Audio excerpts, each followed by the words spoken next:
that I would ever have to be embarrassed in that I misrepresented my people. Malcolm-Jamal Warner once shared these words in a calm voice and with unwavering eyes.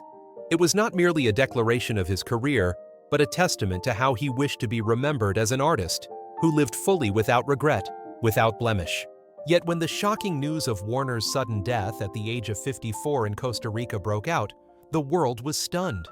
And then all attention turned to a quiet villa in Studio City, Los Angeles. The wooden door, once tightly shut, suddenly became the center of focus. For behind it were secrets never before revealed. As the estate records were unsealed, each page of the will, every real estate contract, and seemingly ordinary possessions left his family, colleagues, and fans in utter disbelief. No one could have imagined that behind the spotlight, Warner left behind a legacy that was both vast and filled with mystery. What had he been hiding? Who would inherit it all? This is a story you won't be able to take your eyes off. Stay with us to the very end, and don't forget to subscribe to uncover all the secrets. From Huxtable boy to multi-talented artist, there's one question. Many have always wondered, did Malcolm-Jamal Warner ever imagine that his life would forever be tied to a teenage character? In 1984, at just 14 years old, Warner appeared on television in The Cosby Show, the hit sitcom that became a cultural phenomenon in America. He instantly transformed into Theodore Theo Huxtable, the mischievous yet sincere and warm-hearted son in an idealized African-American family. It wasn't just a role, it was the turning point that launched a career spanning over 3 decades and became part of the childhood memory of tens of millions of viewers. Over 8 seasons from 1984 to 1992, The Cosby Show averaged 30 million viewers per episode, a massive number for its time, and Warner became one of the most beloved faces on screen. The role of Theo Huxtable even earned him a Primetime Emmy nomination in 1986 for Outstanding Supporting Actor, a rare feat for someone so young. But Hollywood is never just a path paved with roses. After the dazzling spotlight of The Cosby Show, Warner had to confront the massive shadow cast by the character Theo. Fans continued to see him as the boy he once played, and he was often denied roles by producers who feared audiences wouldn't accept him in a different image. However, instead of giving in, Warner chose to forge ahead. In 1996, he returned in the lead role of the sitcom Malcolm and Eddie, which ran for 4 years with over 80 episodes offering a more mature and refreshed version of himself. While the show didn't cause a sensation like The Cosby Show, it proved that Warner could stand firmly on his own. Alongside television, Warner explored various roles in series like Community Read Between the Lines 911, as well as guest appearances in The Fresh Prince of Bel-Air Suits and Dexter. These roles, big or small, demonstrated his versatility and relentless effort to break free from his past image. Notably, Warner also took on the role of director, stepping behind the camera for several TV episodes, showing that he aspired to be more than just an actor. He wanted to be a multi-dimensional artist. Yet Warner didn't stop at the screen. A lesser-known passion had accompanied him for a long time: music. He formed a jazz-funk band and frequently performed in clubs around Los Angeles. In 2013, Warner surprised many by winning a Grammy Award for Best Traditional R&B Performance with the song Jesus Children, a tribute project honoring Stevie Wonder. It wasn't just a personal victory, it was proof that he was a true artist, capable of shining across different fields. Music allowed Warner to escape the boxed-in image on screen and become a distinctive voice in popular culture. In addition to music, Warner was also a poet. He often performed poetry over music, blending spoken word with jazz to create a unique, expressive style. Many fans even dubbed him a poet of a new generation, as he used language to touch on difficult topics like race, justice, and love. This fusion made Warner not just an actor or musician, but a storyteller across multiple forms of art. What made the public love Warner even more was the simple, positive image he built in everyday life. In contrast to many Hollywood stars caught up in fame, Warner chose a quiet lifestyle, focusing on family and community projects. In a 2020 interview, he once said, "I don't need loud fame. What I want is to see Black kids grow up believing they can become whoever they want to be." That statement encapsulated who he was, a man who understood his social role and sought to use his influence to create positive change. And he didn't stop at words. Warner actively participated in many community programs. He appeared at educational events, worked with youth, and shared his story to encourage them to pursue education and dreams. He was often seen speaking at small gathering schools or community centers, talking directly to the younger generation. It was these actions more than any awards or roles that truly made him an icon. The public also remembers Warner as a podcast host. In 2022, he co-founded Not All Hood, a show that discussed social issues, culture, and the African American experience. The podcast quickly gained a large audience, proving that Warner's voice still carried weight even after stepping away from mainstream screens. Behind it all, perhaps Malcolm-Jamal Warner's public image was built on a rare kind of balance. He was a star but never lost himself in the spotlight, an artist but one who never forgot his responsibility to the community, a celebrity yet always humble and private. And it is this very career, with all its brilliant struggles and quiet depth, that forms the backdrop to understanding why the legacy he left behind, from assets and real estate to the mysterious will, shocked the world when it came to light. Million-dollar properties and an unexpected estate. If his artistic career made Malcolm-Jamal Warner a part of childhood memories for millions, then what he left behind after his passing revealed another side of him. Warner was not only an artist, but also a thoughtful investor, a man who cherished home and family, and the owner of properties that marked different chapters of his life. These homes, once seen as mere places of residence, have now become central to a legacy that has stirred global curiosity. It all began in 1994, when Warner, at just 24 years old, demonstrated a level of maturity uncommon among his peers. While many young stars fell into a lifestyle of parties and reckless spending, he quietly purchased a home in Studio City, Los Angeles. That villa cost around $470,000, a modest figure by Hollywood standards. But for Warner, it was a bold decision to invest in a lasting home, rather than chasing fleeting luxury. The house spanned nearly 3,000 square feet, with 4 bedrooms, 3.5 bathrooms, a lush garden, and a view of the San Fernando Valley. More than just a piece of real estate, it was where Warner built his adult life, an essential part of who he was. Over time, the value of the house soared. From the initial $470,000 by 2025, the Studio City villa was estimated to be worth over $2 million, with some real estate experts projecting it could fetch between $2.5 and $3 million on the market. But what made the house truly special wasn't its price. It was the stories within. Warner had once rented out the property for $9,000 a month, showing that he was not only an artist, but a savvy investor. That rental income provided him with steady financial support while preserving a valuable asset. Anyone who ever stepped inside the Studio City villa could feel Warner's personal imprint. The walls were adorned with behind-the-scenes photos from The Cosby Show, black and white portraits of jazz musician friends, and pieces of contemporary art he had collected. In the living room stood an electric bass guitar beside a tall bookshelf filled with works on history, philosophy, and black culture. The space was a reflection of who Warner was: a lifelong learner, a devoted musician, and a man proud of his cultural roots. Studio City wasn't Warner's only place of residence.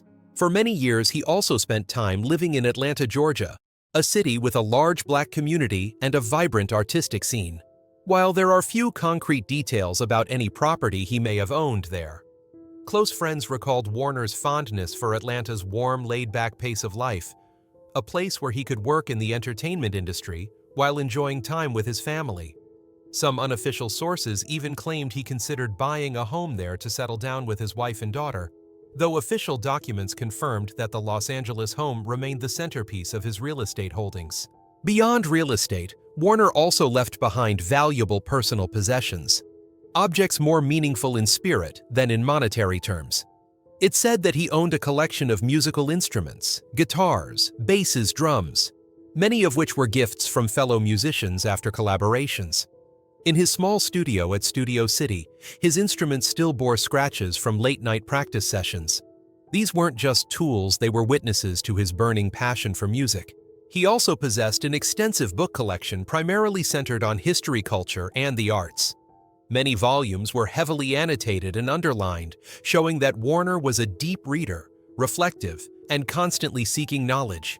To friends and colleagues, these books were a priceless legacy in themselves, containing his thoughts and worldview. What surprised the public most, however, was Warner's lack of ostentation in material life. No flashy sports cars, no sprawling multi-level mansions, no million-dollar yachts like many other Hollywood stars. He seemed to choose a modest life focusing on family and art rather than flaunting wealth. This simplicity made his estate all the more remarkable, limited in size, yet rich in significance, few in number, yet immense in meaning. Then, following his sudden death in July 2025, as loved ones reviewed his financial records, they uncovered a reality that left many stunned. Warner's total estate, including the Studio City home, valued at over $2 million, his collection of instruments, books, and some small investments was estimated at just around $4 to $5 million. For an artist with over 3 decades in the industry, many had expected a figure several times higher.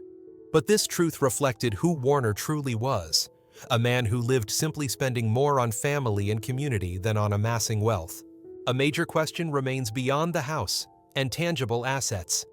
What else did Warner leave behind? The answer lies in small keepsakes that carried the weight of a lifetime, handwritten letters to his wife and daughter, unpublished poetry manuscripts, experimental recordings for an unreleased album, and private photographs never seen in the media. To the public, they may seem like fragments of a private life, but to his family, they are spiritual treasures, irreplaceable and beyond price. What's more, to this day, there is no public record of an official will from Malcolm-Jamal Warner. If he did leave one, it was likely kept strictly within the family and handed directly to his wife and daughter, his closest confidants. But that very silence has fueled speculation among the media and fans alike. Did he allocate part of his estate to the arts, to education? To the Black community he dedicated his life to? Might the will contain a personal message he wanted the world to hear? All these questions remain unanswered. And perhaps it's that ambiguity, that lingering mystery, that has turned Warner's legacy into a story as compelling as any of his dramatic roles on screen. A modest yet meaningful villa, an estate small in size, but vast in depth, and an unrevealed will full of secrets all come together to form a picture that is as real as it is enigmatic. To the public, Warner's properties and assets are no longer just numbers. They've become a symbol of a choice. The choice to live simply in a glittering Hollywood. The choice to prioritize family and community over displays of wealth.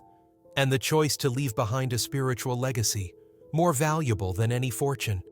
It is this very truth that has made the discoveries within Malcolm-Jamal Warner's estate after his passing so shocking, not because of luxury, but because of their surprising authenticity, simplicity, and depth. The mysterious will and the battle for inheritance. When a Hollywood star passes away, public attention often turns to two things: the cause of death and who will inherit their wealth. In the case of Malcolm-Jamal Warner, both matters are steeped in mystery. His sudden drowning in Costa Rica left the public in shock, and before the grief could settle, another question emerged. What exactly did Warner leave behind in his final will? And who is the rightful heir to his estate? Unlike many celebrities who flaunt their wealth, Warner was known for his privacy. He didn't show off luxury cars, never boasted about his homes, and rarely shared his personal life with the press. That discretion only deepened the mystery following his death, leaving the media scrambling to determine whether a formal will even existed. No official legal documents have been released, and Warner's family has remained completely silent. This silence has only fueled public curiosity, turning his mysterious will into a hot topic of speculation. According to close sources, Warner had maintained a long and stable marriage since 2017 with a very private woman whose name was never made public. The couple shared a daughter born around 2016-2017. These two individuals are believed to be the primary beneficiaries of Warner's estate. His decision to keep their identities hidden was not only to protect their privacy, but also to shield them from the drama and scrutiny of Hollywood. After Warner's death, it's known that his wife and daughter quietly left Costa Rica, returned his ashes to Los Angeles, and held a private funeral away from the media's lens. However, not everything is as simple as it seems. Investigative journalists were quick to raise questions. Did Warner leave any assets or rights to his mother, Pamela Warner, the woman who now publicly manages his image and cultural legacy? She founded the Malcolm-Jamal Warner Living Legacy Instagram account just weeks after his passing, pledging to preserve her son's name and artistic contributions. Many believe she not only keeps his memory alive, but may also hold some legal responsibility in managing Warner's estate. Legal analysts have raised another intriguing theory. Warner, who was deeply involved in the Black community and often supported educational and charitable initiatives, may have included provisions in his will for a scholarship fund or social foundation to carry on his ideals. Some circumstantial evidence supports this for years. Warner publicly expressed his desire to inspire younger generations and use art to create change. If those words were formalized in his will, this could be one of the most moving elements of his legacy. There are also rumors that Warner may have recorded his final instructions digitally, instead of drafting a traditional will. In today's tech-savvy age, this isn't unusual, but no one has confirmed the existence of such a file. If it does exist, its contents could be explosive, potentially revealing intimate intentions Warner never disclosed publicly. Meanwhile, legal experts in California, where Warner owned his Studio City villa, affirm that if a person dies without a valid will, their estate is automatically distributed under state inheritance laws. This would mean Warner's wife and daughter would directly inherit everything. Yet in reality, the division of an estate is often far more complicated, involving film and music royalties, intellectual property rights, and pending contracts. Warner had participated in a variety of creative projects from television and jazz music to podcasting, so the value of those royalties may continue for years after his passing. The pressing question becomes, who will manage them, and for whose benefit? Adding to the intrigue is the reappearance of people from Warner's past, stirring further speculation. Warner had a deep romantic relationship with Michelle Thomas, his co-star on The Cosby Show. Before she passed away from cancer in 1998, he later had long-term relationships with Karen Melina White and actress Regina King. Though these relationships ended years ago, some media outlets have asked, did Warner leave any keepsakes or part of his estate to the women who once played significant roles in his life? While this scenario seems unlikely, the speculation only intensifies public fascination. All these unresolved elements make Warner's will the missing piece in the puzzle of his life. The public knows he owned multi-million-dollar real estate, an extensive collection of instruments and books, and held various small investments. But how these assets are to be divided among family, his mother, or the community remains an open question. This lack of transparency only adds to the allure, turning Warner's estate into more than just financial matters. It has become a cultural and social narrative. The one thing that is certain at this point is that no matter what the will says, no matter who receives the assets, the greatest thing Malcolm-Jamal Warner left behind is his spiritual legacy. He was a generational icon, a face embedded in the history of American television, and an artist who chose a life of simplicity and contribution. And perhaps the very ambiguity surrounding the division of his estate makes his story all the more compelling, like a film without a final scene. The public now waits, hoping that one day that will might be revealed, so we may all understand more clearly what Warner truly intended to leave behind before his departure from this world. Family love and overlapping relationships. In the story of Malcolm-Jamal Warner's legacy, family and romantic relationships form the dramatic undercurrents. If real estate and material wealth represent the tangible side, then family and loved ones are the key to determining who truly holds power over his legacy. And for Warner, a man known for his privacy, but with a complex personal life, these relationships have now become a focal point of debate, holding the potential to spark behind-the-scenes conflict. From the early days of his career, Warner built a strong familial bond. Born in 1970, he was raised by his mother, Pamela Warner, a resilient single mom who guided him through life and career. For over 3 decades, Pamela wasn't just his mother, she was his advisor, confidant, and now following his passing, the keeper of the living legacy. Immediately after his death, Pamela stepped into the public eye, declaring her commitment to preserving his image and legacy.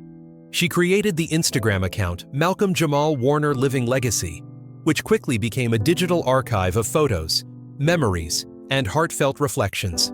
To many, Pamela is the face of Warner's legacy.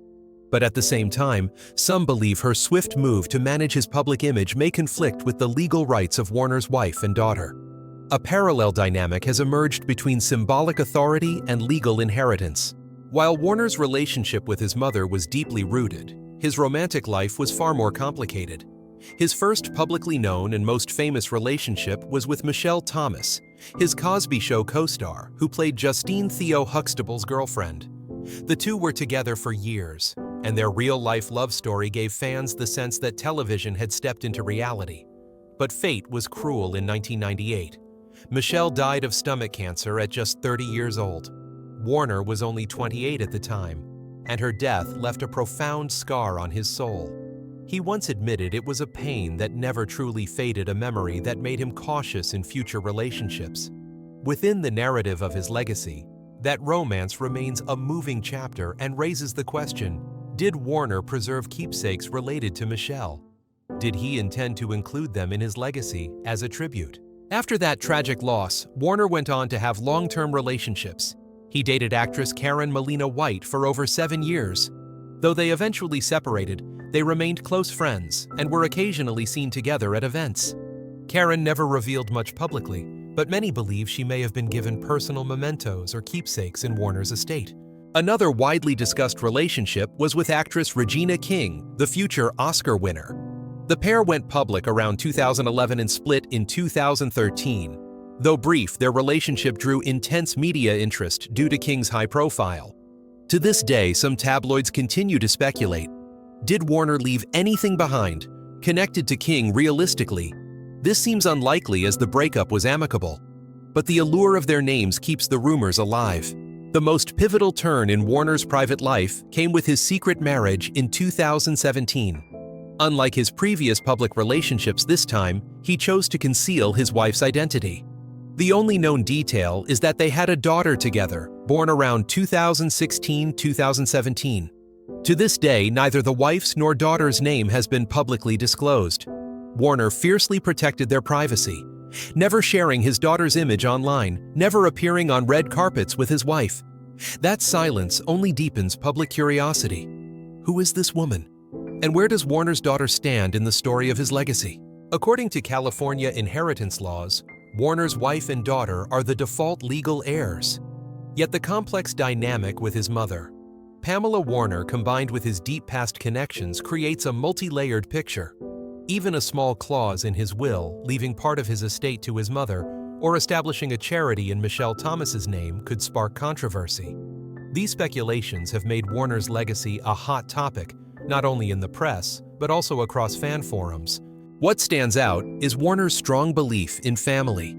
In many interviews, he emphasized the love he held for his daughter, calling fatherhood the most important role of my life.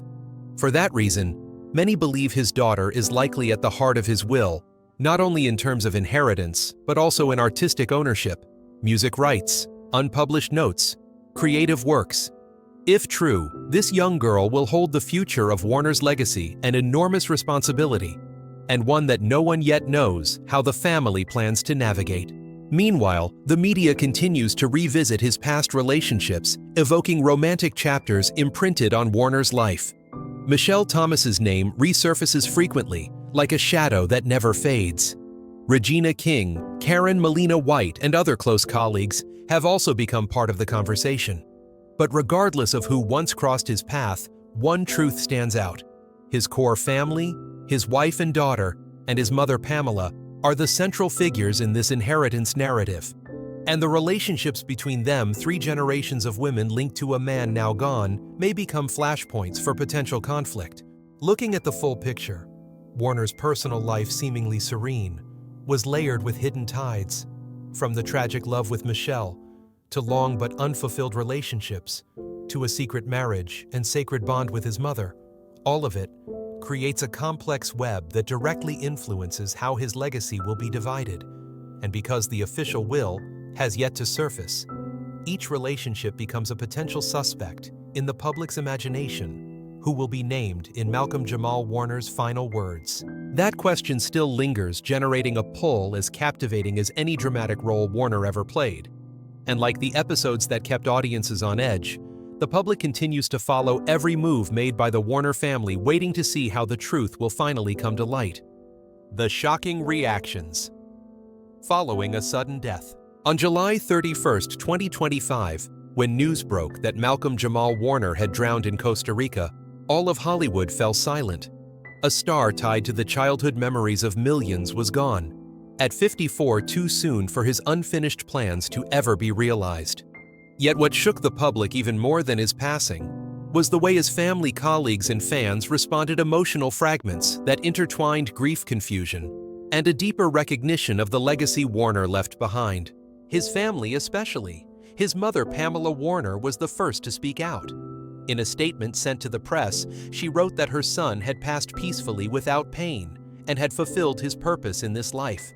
Just days later, she launched an Instagram account titled Malcolm-Jamal Warner Living Legacy, which began posting old photos, behind-the-scenes memories from The Cosby Show, and heartfelt reflections. For her, this was not only a tribute, but also a declaration she would keep her son's image alive in the hearts of fans. In the entertainment industry, tributes poured in rapidly. Bill Cosby, who had played Warner's father on screen, compared the loss to that of a real son. Viola Davis, Niecy Nash, and Tracy Ellis Ross all took to social media to share that Warner had been a gentle friend, an endlessly inspiring artist. Beyoncé even updated the homepage of her official website with a single tribute line, "Rest in power, Malcolm-Jamal Warner." Every message, every tear revealed the same truth. Warner was not just a co-star, he was a piece of memory, a thread in the cultural fabric of America. Fans, too, quickly transformed their sorrow into a wave of remembrance. Outside his Studio City home, dozens brought flowers, candles, and printed photos of Warner to create an impromptu memorial. Online forums and social media were flooded with messages like, "You were my childhood," and "Thank you for teaching us to believe in our dreams." Many fans rewatched their favorite episodes of The Cosby Show, forming a collective stream of memories where Warner appeared not as a celebrity, but as a recently departed loved one. The media immediately began a race to report. Major outlets like Los Angeles Times, People, and CNN didn't just cover the death. They recounted Warner's career, personal life, and cultural legacy. Alongside these reports came countless opinion pieces raising questions like what will happen to his estate, his properties, and the unrevealed will. This curiosity made Warner the most talked about figure during the first week of August 2025, his name dominating international headlines. Malcolm-Jamal Warner's passing didn't just rob the world of a talented artist, it exposed the deep bond between him and the community. Family, colleagues, fans each saw a piece of themselves in him. And that's what made the aftermath of his sudden death more than mere mourning. It became a collective yearning to better understand the legacy he left behind, both tangible and intangible. Malcolm-Jamal Warner's sudden death not only left a void in the hearts of fans, but also unraveled a series of mysteries surrounding the legacy he left behind. From the million-dollar villa in Studio City to a will that has never been made public, everything has left the public stunned and more curious than ever. Warner may be gone, but what was uncovered in his estate will continue to be remembered as an unforgettable part of his legacy. So what is the ultimate truth behind these secrets? Stay with us and hit subscribe to make sure you don't miss the next shocking chapters of this story.